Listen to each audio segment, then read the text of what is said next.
r/NuclearRevenge. Insult me in front of my staff. Say goodbye to your family's political career. This is my first post on Reddit, so please bear with English as it's not my first language. Note 1. Names, characters, and places are changed for privacy reasons. Note 2. This is a revenge story of my father, not mine, and was told to me by dad's friend, Rob. Note 3. This story took place in the late 1990s to early 2000s. Note 4. I will be using US dollars instead of my country's currency, which is way lower than USD. Note 5. It's a long story, so bear with me on that. TD, LR at the end. Names. My father, Dad.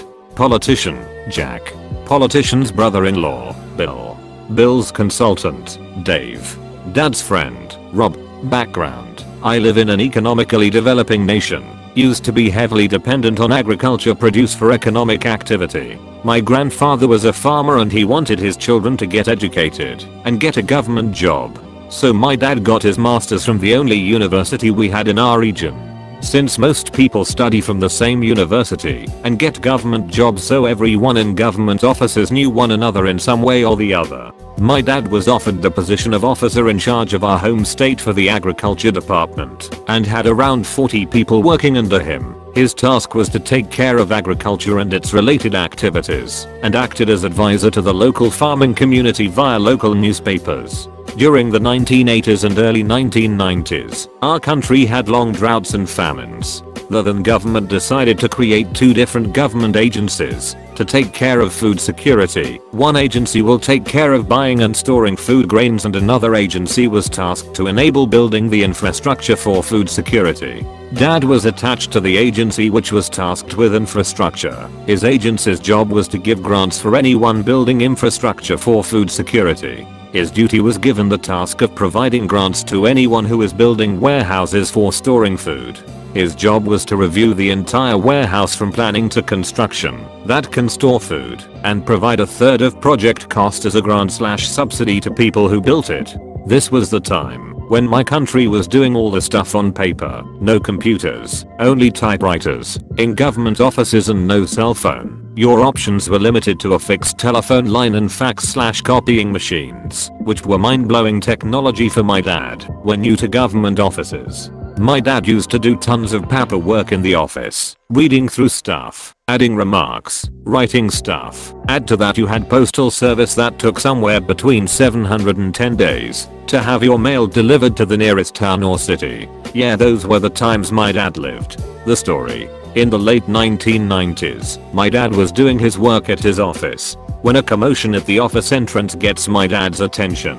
He sees from the office window where 10 expensive cars are parked and a group of thugs holding the collar security personnel while warning them with long sticks and knives. My country didn't have armed security for government building back then. Security folks usually had small sticks. There were several unauthorized people were entering the building. You see, people were not allowed inside any government office unless they state the purpose to the officer in charge and the officer permits the security to allow them. Suddenly Bill and his men walk into my dad's office pushing my dad's staff away. Bill introduces himself and mentions that he is the brother-in-law of Jack, the senator from our region, and calls himself one of the powerful people in the region. He sits in my dad's chair and then drinks coffee and eats the cookies that were ordered for my dad, which was kept on his desk. Bill informs his men to go easy on my dad's staff as they start to drink coffee and eat cookies that were meant for the employees. Bill tells my dad that he was there to discuss availing the grant the government provides for a project that he was planning.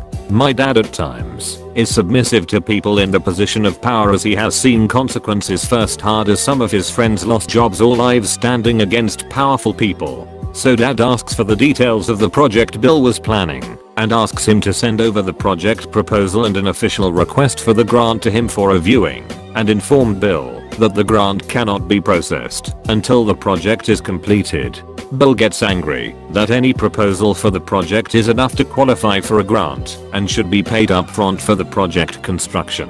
My dad tells him how grant works and the project should be completed in order to qualify for the grant. Bill pissed by this point and yells at my dad and his office staff how government officials were educated morons are running the country into a grave.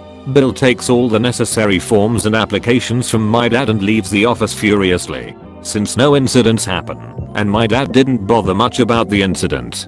Few weeks go by and my dad receives a huge set of documents via the postal service, and you might have guessed it, those documents were related to Bill's project.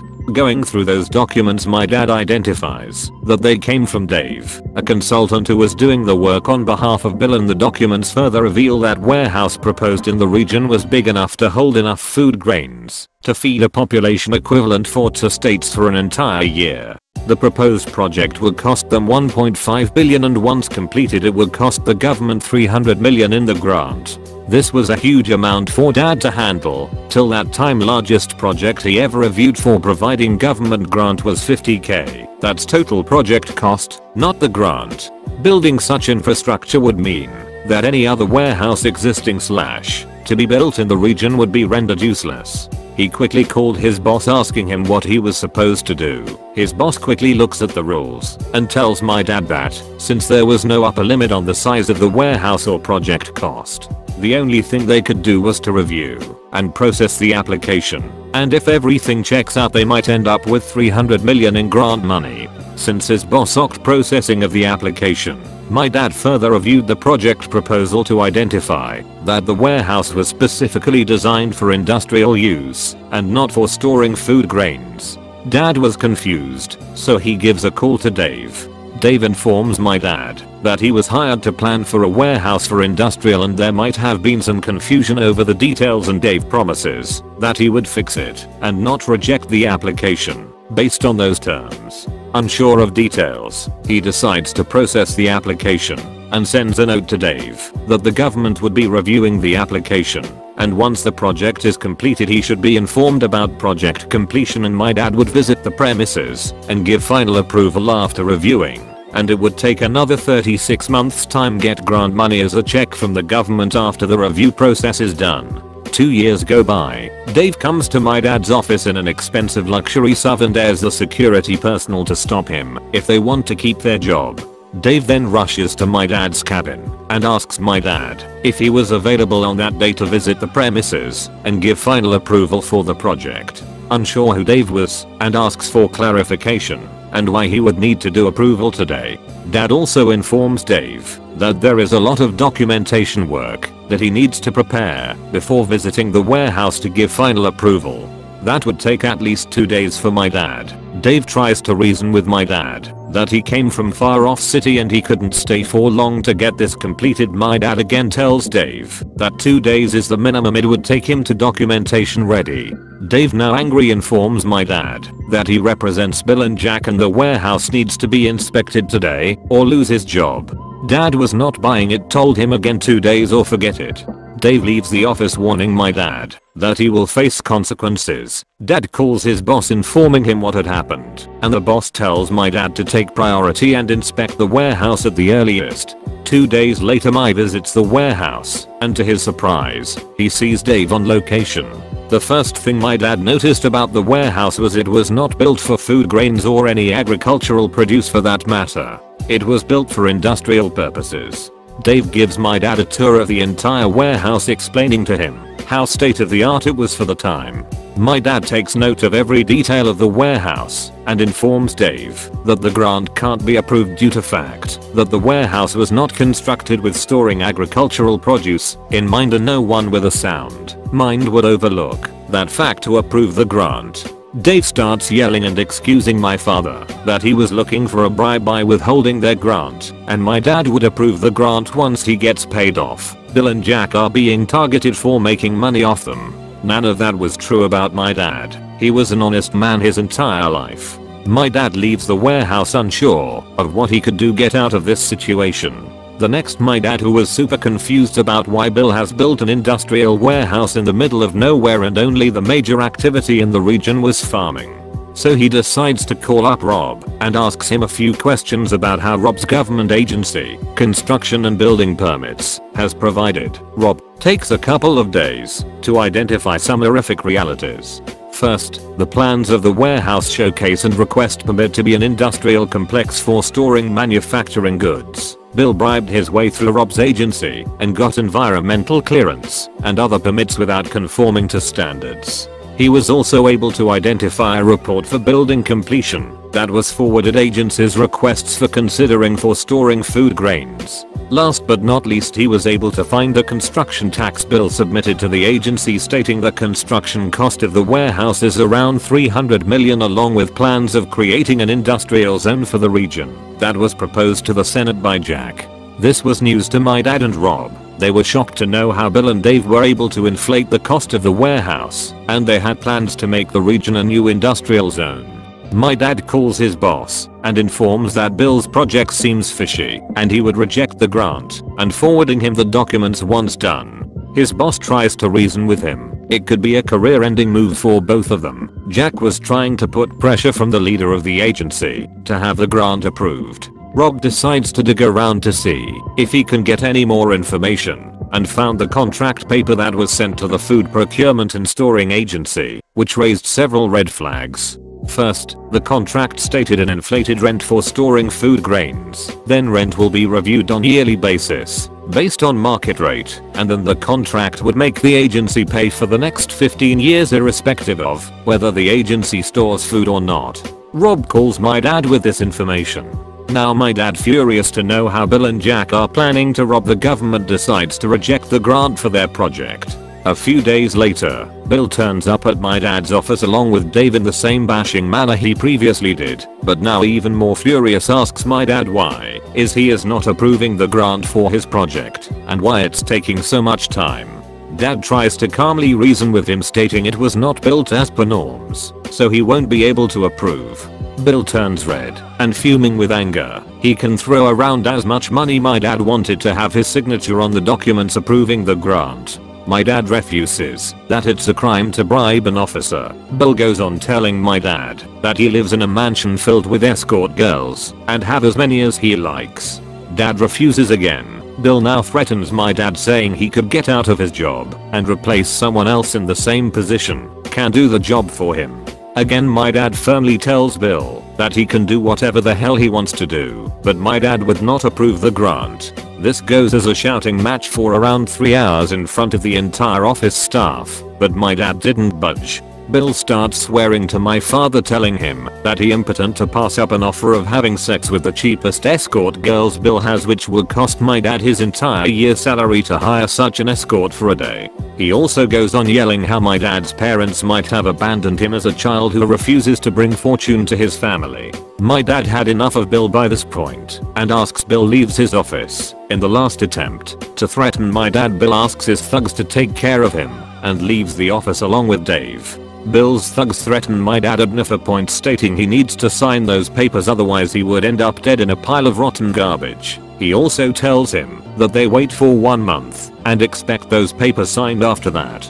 Thugs then go on to ransack the entire office before leaving, and also threaten the staff to make sure his boss sign those damn papers approving the grant. My dad calls Rob and informs him what had happened and asks him fax all the documents collected so far WRT Bill's project, and he will be asking for those documents officially. Rob asks my dad what was his intention of using those documents and his plans were. My dad says I'm going to take them down and I had enough from them. Rob tells my dad not to do anything crazy in the heat of the moment, but assured that he would send those details to my dad. The same day, Rob faxed my dad around 2,000 documents. My dad then calls up his boss to inform him that he would be going on a 10-day vacation. By the end of the day, my dad leaves the office with all documents related to Bill's project and faxed documents from Rob and head home.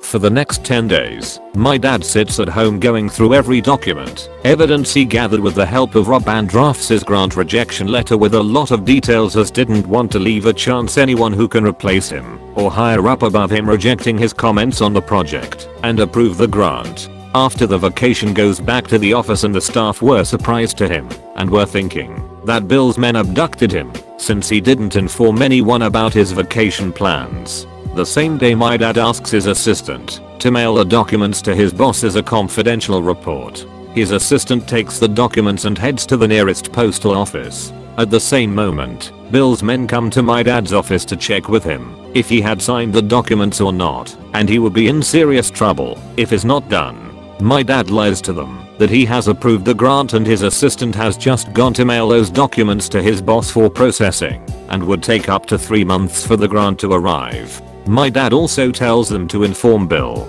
that everything has been taken care of and there is nothing worry about anymore, so that my dad won't be bothered by Bill or his men any further. A week later my dad's boss furiously calls and asks my dad about the grant rejection letter he sent him and how crazy my dad was, which could end up having both of them killed. My dad assures his boss that he has taken care of everything including Bill and Jack and nothing to worry about, and he has to do was to hold on to those documents for a month or so. A month later a local newspaper breaks a story of how Jack was corrupt to the hilt and Bill was a partner in his crimes. The same morning Bill is arrested from his mansion half naked and totally drunk along with a lot of escort girls. Bill was charged with corruption, bribery, sex racketeering, money laundering, and murder.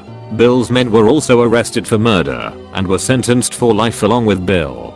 Jack was arrested for corruption, bribery, intimidation, and abuse of power. Jack made bail, but never won the election again, eventually retiring from politics. A decade later Bill testified against Jack for the crimes they both committed, and Jack was sentenced to 15 years in jail. Dave was also charged with bribery, forgery, and money laundering. Dave fled the country to escape jail time. No one knows for sure where he is now. Police are still looking for him. No one ever knew how did that happen to Bill and Jake except Rob and my dad. The revenge. You see, my dad took 10 days vacation, not just to hide from Bill's men, but he was planning to execute his perfect plan for revenge against Bill. He systematically documented every ounce of evidence he had and drafted a comprehensive report against Bill and Jack on how they planned to cheat the government and have the government cough up the money for nothing. Remember when he asked his assistant to mail the documents to his boss? He actually had mailed 4 copies of those documents. One for his boss for rejection of grant. The second one was to the agency that was planning to store good grain in Bill's warehouse, proposing to blacklist his property for non-compliance with standards. The third and fourth mails were sent as an anonymous tip to a federal agency equivalent of FBI, let's call it XBI, and to an investigative journalist from a local newspaper. XBI was also informed that a copy was sent to the local newspaper. XBI and the investigative journalist did their own investigation and found that the money put into the warehouse project was Jack's entire stash of money, what he got through bribes, commissions, and favors for doing things while he was in power. This money was laundered by Bill through a network of entities to find the warehouse project and cook the books, to inflate the project cost, get his money back from the government as a grant in legal form. The journalist also uncovered some government officials were murdered by Bill and his men for not doing Bill asked them to do, and handed the evidence over to XBI. It took them a month to investigate and identify all the pieces of the puzzle to nab Bill and Jack. Neither XBI nor the journalist was able to find out who sent those documents to them. My dad's boss took early retirement and Nad became the director of the agency he worked for a few years later and eventually retiring 15 years after this incident. Rob retired a year later and narrated this entire story to our family at his retirement party. I still see the abandoned warehouse whenever I travel to my hometown from the city where I work. TDLR politician's family insults my dad in front of his office staff. Dad takes down their 2-decade political career and put them jail.